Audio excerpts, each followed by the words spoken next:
thanks for tuning in with Talking with Tatum. I'm Barry Tatum, and we always try to bring someone in who's got a connection with our local community and has something to offer information-wise or activities they've been involved in. And today, we're fortunate to have kind of a face from the past for folks that have lived here for a while, and that's Kip Puryear, former school superintendent. Welcome.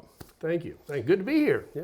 Well, I haven't seen you in a long, long time, and I saw you a week or so ago, and I thought, who is that man with the hair, striking hair on there? It looks familiar, and it turns out it was you. I've lost mine, and yours just gets thicker. It looks like. Well, this is home. It's always been here. Well, you grew up here, yes, and went to school here. You're a product of our public schools, yes, and I believe went to Middle Tennessee, right, and then spent your first career, we'll just call it your first career in education. Yes. So tell us a little bit about where you grew up, your family, how you got interested in education, and the different steps that you had along the way. To my knowledge, I was told anyway, we came up on a flatboat in about 1806, and there was illness that hit the flatboat.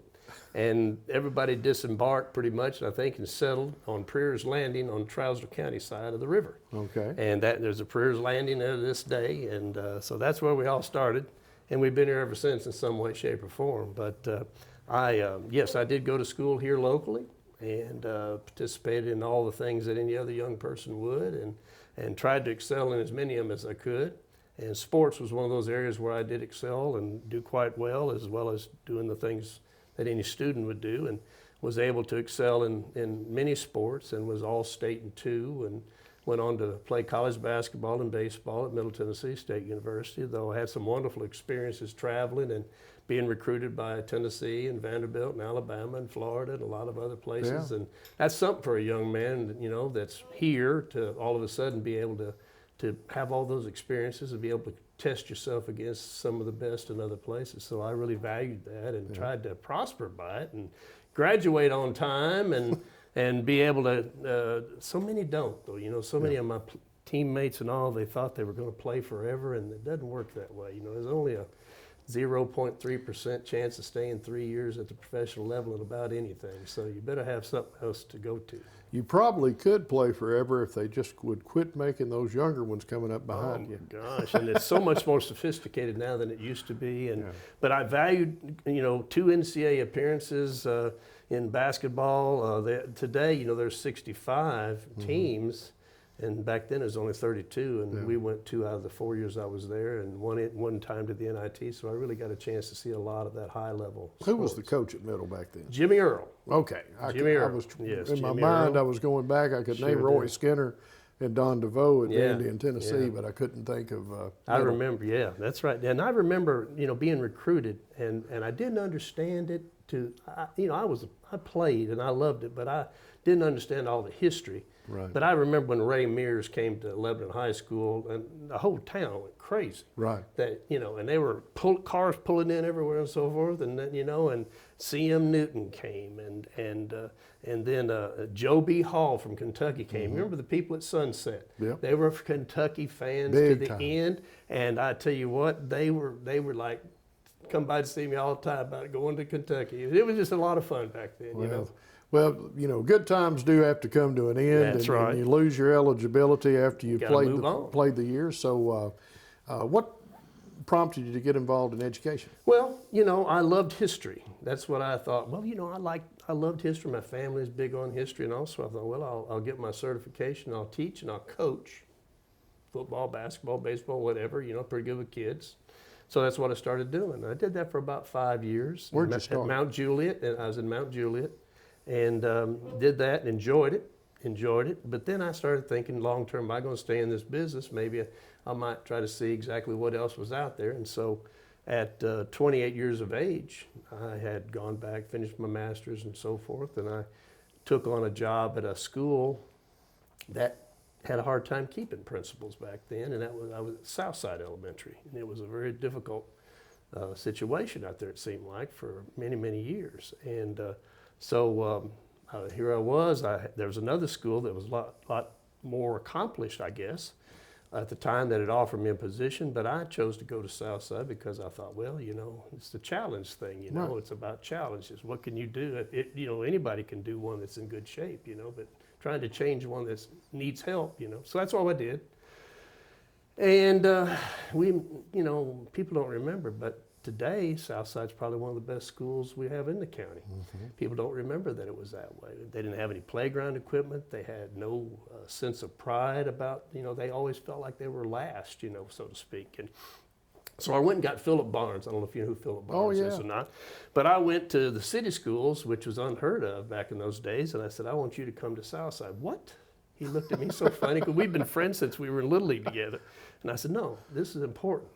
I need you out here to do this. And so he left that and went. Everybody said he was crazy. He went out there and built 2 winning programs and created such an interest in sports that those kids all wanted to be a part of it. If you remember, like Boone Swain's kids, all those, you know, I mean, it was a place to be back then. And academics got better and better, had great teachers already. It's just, I created contracts with banks and companies to donate money, and we started, you know, we put an elaborate playground out there the kids were so proud of, and we had the governor of the state of Tennessee come and visit. Ned McWhorter back then flew in a helicopter. Can you imagine how those kids felt that day? Yeah. You know, there's a governor of the state flying in, landing on the school grounds out there.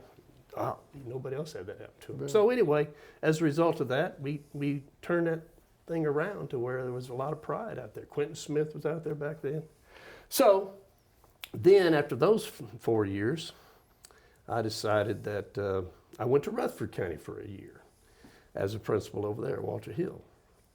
And so did that, and then when the position for superintendent came up, I decided to run for it. And so I guess, you know, first time I lost.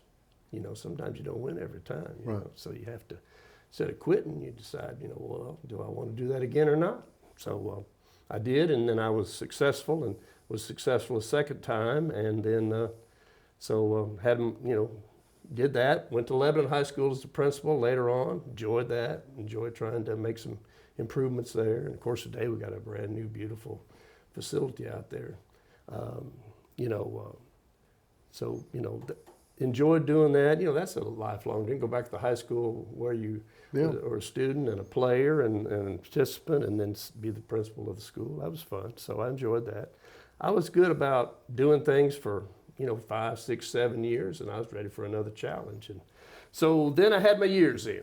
Okay. And that's 30 years? 30 years. I had 3 years sick leave too that I built up. So I had 33 total years of experience with 30 years. And then I was like 52, something like that. And I said I was going to retire. And they said, what? What do you mean? And everybody's like, why would you retire? You know, what are you going to do? What are you going to do? I said, well, you know, I don't know. But I want the chance while I'm still young and healthy to see what else is out there. I may not like it, I may hate it, but at least I had the chance to do it. And that takes a lot of courage to change something that you always have done, you know, same kind of field.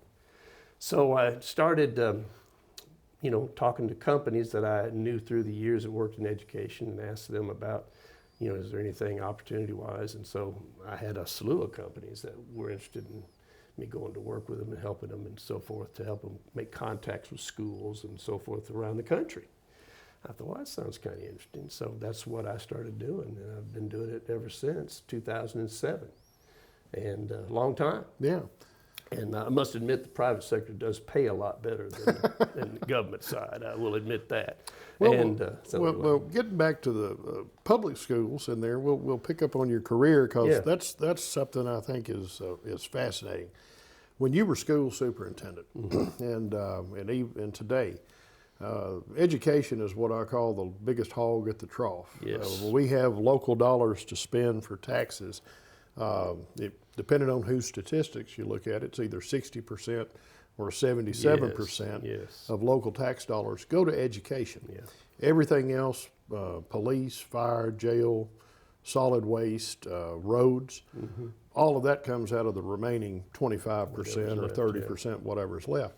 But since it is such a big investment on the part of every citizen, every taxpayer on there, I think it's important for people to know what the challenges are in education. And I guess in your career in 30 years, things changed a lot for that frontline classroom teacher as far as standardized testing scores and documentation. It is a much more difficult road for classroom teachers today than it used to be. And I think a lot of that has to do with media, cell phones, technology. There's that old saying about in school you read this, what was the name of that book? It's Tale of Two Cities. It was the best of times and the worst of times. And when they started bringing in all the technology, it was wonderful. But at the same time, you had this development of distraction of technology and all that goes with it. That had a difficult impact on public schools, I think, because all the young people, everybody's got one, right, or two in some cases. Right. And how do you manage that? Now, years ago, in the first many years, we locked those things down, didn't allow them to use them, and that helped. We were able to keep a hold of it, if you know what I mean. But it seems to me as though it's become an ever-increasing problem, a big problem. I don't know if you can put the cat back in the bag. Toothpaste back in the toothpaste. I don't think you did. Back in the Toothpaste, tank. yeah, exactly. Yeah. Good analogy. Yeah, toothpaste back in the. I just don't know if you can do it. They're going to try. It looks like the legislature's got a bill down there right now to try to do it, and I admire them for trying because that is a huge distraction. I'll tell you, it takes away in so many ways. I mean, it does. So that is a big deal. The other thing about it is, everywhere you go, you can't find certified teachers in so many areas. There's a lot of areas you just can't find them. Going back to even Governor Bredesen. Governor Bredesen, I was on the TOS Board of Directors, Superintendent Board of Directors, and we met one day and he was talking about the fact that he was going to bring out a program which dealt with life experiences and apprenticeship kind of things for people that had experience in the business and world and other kinds of things that would be able to issue them a teaching certificate with some minor whatevers that they would have to do in order to try to help fill some of those slots they can't fill out of the public universities, So that's going to continue to be a problem. Finding certified teachers, it's a nationwide problem. Is it because of the difficulty in obtaining that certification, or is it because the discipline issues? I think that the discipline's having a big impact on people going into the business. I think also you've got the issue of the public relations side of schools. Think about it just a minute. It's constantly in the media, the fact of bad news stories that may come out about public schools. And remember, we're dealing with the public here. Right. We're dealing with everyone's child. They don't cull anybody. They all got an opportunity to come in and be a part of the school and to mesh with everybody else. And with the way things have developed in society with higher crime rates, more juvenile issues, so forth, all that spills into the public schools every day. And so it has to have an impact. And so as a result of that, you're finding more people challenging public schools in regards to, are they doing a good enough job? Are the test scores what they should be? And then as a result, now we're seeing the voucher rise up above. I didn't know if I'd ever see that in public schools to where it would be challenged by an actual law that allows for vouchers and state money to be channeled into another direction. Well, that's, the argument's been made by the proponents of that is a way to give parents a choice in their schools. And it sounds great. It sounds great. Great. But another argument I've heard is that it's almost using tax dollars, public dollars, to subsidize private entities, private schools. Yeah, that's a hard one. That's a hard one. I tell, and I sometimes, matter of fact, 2 weeks ago, I was at a superintendent meeting in Nashville, Tennessee superintendents. They're all friends of mine because I talk to them all the time about different things. And I was sitting at a group of about 8 or 10, Putnam County and Fentress County and Clay County and Rutherford County and some others, and we were all sitting there. And I said, now guys, I'm going to tell you something. I've been out a few years, and I said, but I'm going to say this, and y'all can get mad if you want to, but we have maybe not done as good a job of letting people know what we are doing and the challenges that we are facing. We need to be able to understand that everybody doesn't know all the problems that are going on, the things that are filtering in and so forth, and we got to do a better job of that. We've got to. And if we don't, if that's my child, I want my child to get the best education too. And if they're over here telling, releasing test scores and saying this is the situation, and we don't have an answer for that, that's a good answer, or that's then we're just sitting here waiting for the next ball to hit us in the head or whatever. I said, guys, we got to do a better job. That's just all there is to it. I mean, you can't just say, well, it's not our fault. At some point, some of it has to be a little bit of our fault. Right. What is it that we can do better? And that means maybe changing how we do things just a little bit, because, if we still operate public schools the same way we did in the 50s, it's a lost cause, because Yeah. it's not like it was in the 50s. Kids are different. They're Families different. are different. They're different. You see it in your courtroom and so forth all the time. I mean, we have to think outside that box just a little more. And that's one of the things I see as I go around the country. I see other states doing some different kinds of things that have really could have a real impact. Because if you do nothing, you're going to get run over. Right. If you don't make some changes, you're going to get run over. Well, what are some of the things that, you've seen, you walk the walk here. Yeah. You know what our culture is like. You know what our communities are like here in Wilson County and throughout Tennessee. Or can you point to a couple of things that you've seen in school districts throughout the country that, hey, they're on to something right here that really is taking education into the 21st century? Give us some examples. Well, I'll give you, what's interesting about Tennessee is this, or Middle Tennessee particularly. Think about where we're at right now. We have spent in Wilson County, you guys might know a better number than I do, but I represented Cotts, Binkley, Jones, and Morris, the architects for Wilson County for, 14 years or more up until the last year or two. And I think Wilson County maybe has spent between $750 million and $1 billion in the last 8-10 years.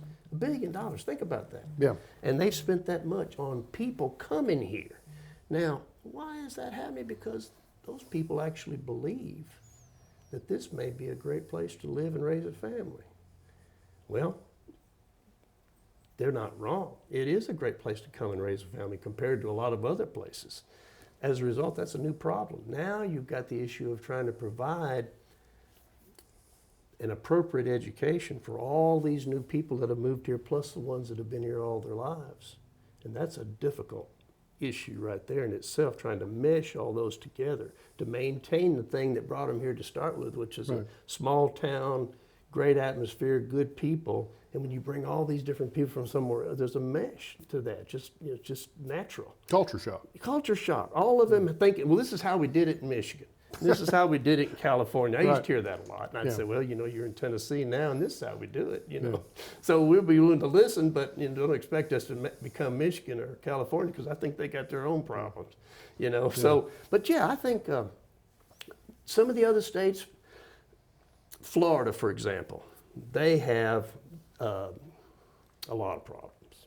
The reason Florida has a lot of problems is because of the huge influx of immigrants into Florida. Huge influx of immigrants into Florida has dramatically changed how their education system operates. There's so many things that, might need to be a part two, Judge, particularly some of the things I've seen, like with the Parkland shooting in Florida and some of that. But California, I don't even know how to talk to the folks out there. When I go out there and I try to sit down with them about things, I just have a hard time with that. But Texas is much like Tennessee. Texas is the fastest growing state in the country. They are doing a lot of shifting of schools. In other words, they deload their schools by, in other words, they'll have a night school for those who might want to go to school at night, to high school, for example. Okay. They'll let them go, from 4 to 8 or something, or 4 to 9, if that works better for them. Also, it keeps them having to build so many schools. Okay. See, I mean, those are out of the box kind of thinking.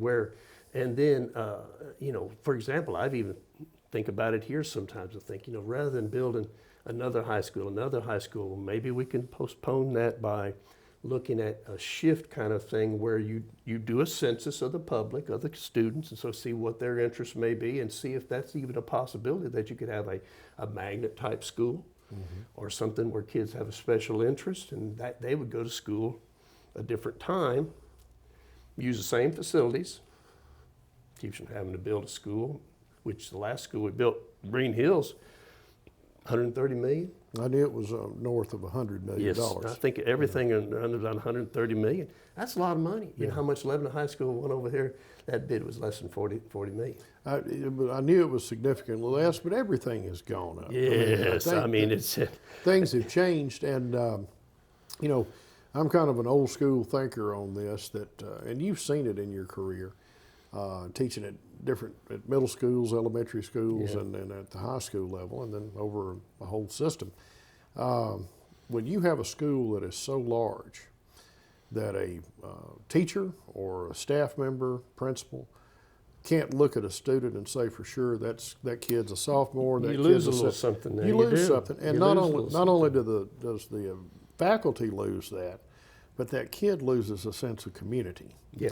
And we've seen that in these school shootings. You and I went to school in the era where, you know, it wasn't uncommon to see a pickup truck in the parking lot with a gun rack and a shotgun, or maybe a deer rifle.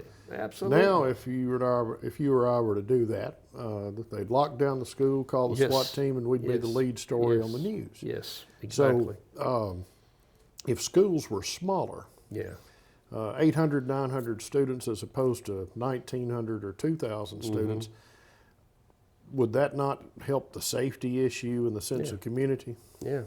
If you remember, I don't know, but we built and I did the first ever public-private partnership on building schools. Was that Wilson Central? No, that was actually Elsie Patton down there. That was the old Mount Juliet High School, which is now the middle school. Right.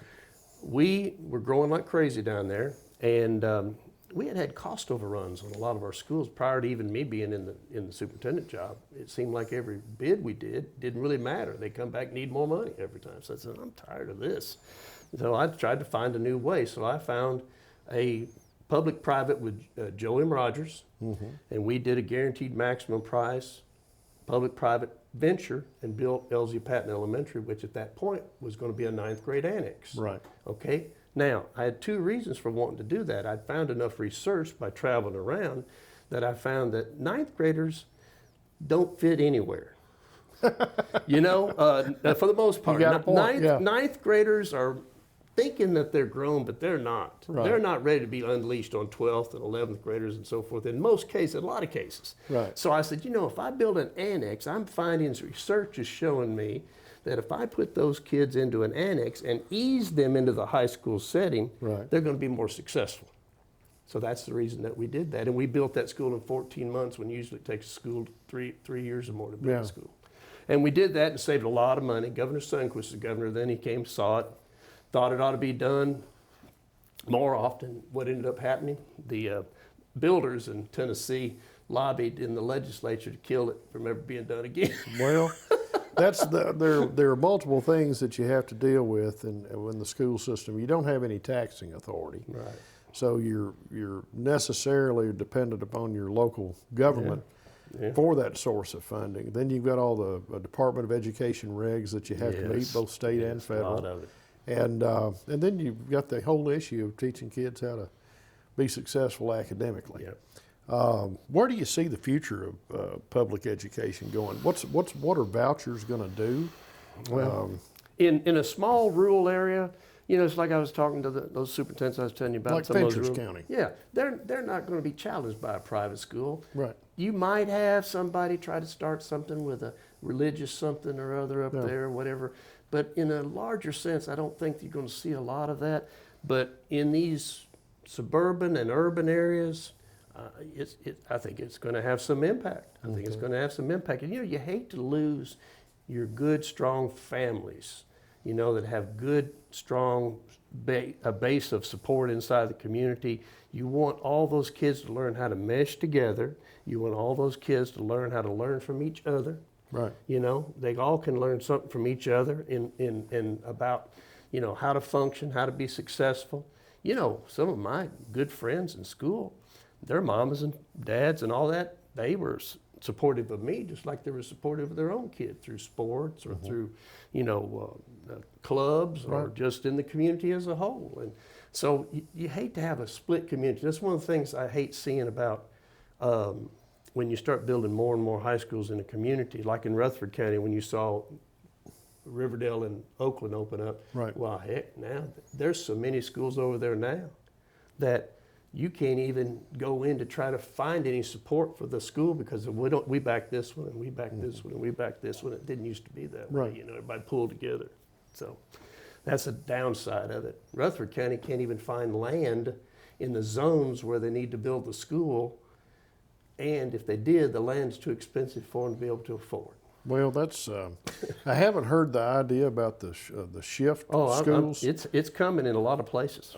But I did talk to an administrator who's retired from Fairfax, Virginia, who said that their school was so large that to have a faculty meeting, they had to do them in shifts. Like if there were going to be a faculty meeting, there'd be one from 4 to 5, another one from 5 to 6. Where's the end of that? Where's the end of that? To me, I think you need to go the other way, and I think if they were to look at shifts, 2 or 3 things. One is freshman, sophomore have 2 campuses, okay? I see this in several parts of the country.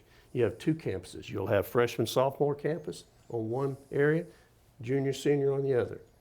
And now you've just split. They're the same school, but they're split in regards to control, numbers, the ability to not be so big that you can't get to know your students. And then there's also the graduation of being able to be a freshman, sophomore, and then move to the high school. There's an excitement about that as well. I think those things are what we ought to start looking at in a lot of places instead of just continuing to build a freshman through senior year of high school. It's 2,000 or more students. In effect, using the same basic model that's been used for the past several generations that we've had. I just think a new way of looking at it, and I think the numbers will prove out that there's an awful lot more positive that comes from that as a result, management-wise, self-esteem, athletic participation, club participations, all those kind of, everybody knowing everybody be a part of something that they don't get isolated with. 3,000 students in a building, 4,000. That's what you're seeing now in a lot of places. And there's no way that a principal or a guidance counselor, assistant principal, any teacher can know what's going on, can look at a student and say, that kid's having a bad day today. Yeah. I need to go talk with them. And I think you're going to start, also, I think something's got to be looked at is that teacher pay to get it up, because they're going to have to try to maintain and keep and get that next generation of teachers in there. They've got to try to address that. And I'm not in the loop anymore, but it's a problem. And the ones that are retiring now, it's hard to find them to replace them. Yeah. That's why you got alternative certifications coming. Right. It's going to get more and more, I think, as time goes on. But this voucher thing, keep your eye on that. And one more piece of information: Texas is right behind Tennessee. They were ready to do vouchers this year. My friends down there tell me that the bill's already been written, that there's a $10,000 parent money from public schools into private, into vouchers, 10,000 instead of the 7 in Tennessee. They'll go to 10, and it'll be passed next year in Texas. So other states are doing it too. Just out of curiosity, if other states are doing it, it doesn't sound like it's a grassroots thing that's popped up in Tennessee. No. It's coming from some national source. There's a general concern nationwide about the performance of public schools. Okay. There's a genuine concern about that, and about the fact of results. Somebody's got to carry on. We've got to have high academic learners. We've got to have people that can fill these important positions. We have to demand excellence, or we don't have the people to do the things in the next generation. And there's a real concern about that, and so much so that you see the business community, and if you know down in Nashville, the business community was really behind this effort for vouchers because they see it. Yeah. They see it. So. Well, listen, Kip, it's been a pleasure. Move fast. It does move fast, and you're probably not. I know you said earlier we might need a part 2. Yeah. We could cover so much more. But before we wrap up, I always like to ask somebody who's got your breadth of experience. That's not a backhanded way of saying you're old. Yeah. But with your wealth of experience that you've had and what you've seen and the successes that you've had, what are some words of wisdom that you would like to share with young person, or maybe somebody who's coming to retirement age and looking for another challenge? Ooh, that's You know what? That is an excellent question. Because as I said, a lot of my friends really looked at me very funny when I decided to retire. Yeah. And I'll give you an example. Scott Benson, Yeah. former Lebanon Special Director of Schools. Who's retired himself now. Now, okay, quick story, and he'd look at me funny because I'm saying this, but anyway, he was one of my students and one of my basketball players first year I taught at Mount Juliet. Okay, great kid. Then later on in life, when I went to Lebanon High School, he was at the position in his life where he wanted to move in administration. I made him one of my assistant principals. And then lo and behold, he follows and becomes a superintendent like I was. And then before he retired, for about a year or two, he would call me and we'd sit and talk, and he wanted to know what I did. What is it that you do now exactly? And guess what he's doing now? And that's exactly what he's doing today, is the same thing I was doing. And also there's about 5 other superintendents that I know of that are doing the same thing. But I guess I was the pioneer because, I could have failed just as easy as I succeeded.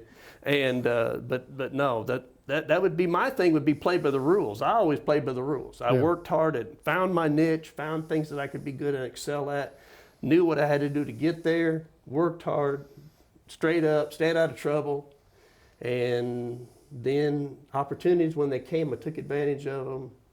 And then when I got all my years in one career, I started thinking about how can I take what I've learned and be able to use that into another career, and that's what I did. I started, I would work for as many as 10 different companies at the same time, opening doors for them, creating opportunities, meetings, talking to school boards all over the country and superintendents, and I still do that. Like I said, it's just fun. It's like a fraternity. So find your niche, work hard, take on a challenge. Yes. And don't be afraid to fail either. Yeah. Good Lord. Right. Sports teaches you about failure. Yeah. You're going to If fail. you're a 300 hitter in baseball, that means you failed 70% of the time. 2/3 of the time you didn't do very well. But you learn more from your failures than you do your successes. Absolutely. I used to think that was not true. It is true. Yeah. You learn more from your failures than you ever do the successes you have. Well, you stole my line. I've been using that one for years.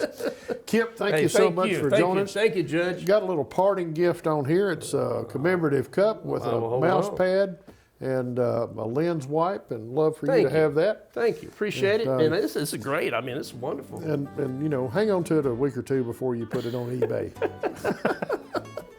And thanks again. Thank you. Thanks, Judge. And thank you for tuning in and seeing this episode with Kip Puryear, who's had a multi-decade career in education, as we talk about the challenges that educators face in the future and as we go forward. But it's the biggest expense of our tax dollars and the biggest investment and the biggest return that we can have in our young people. Until next time, I'm Barry Tatum, and this is Talking with Tatum.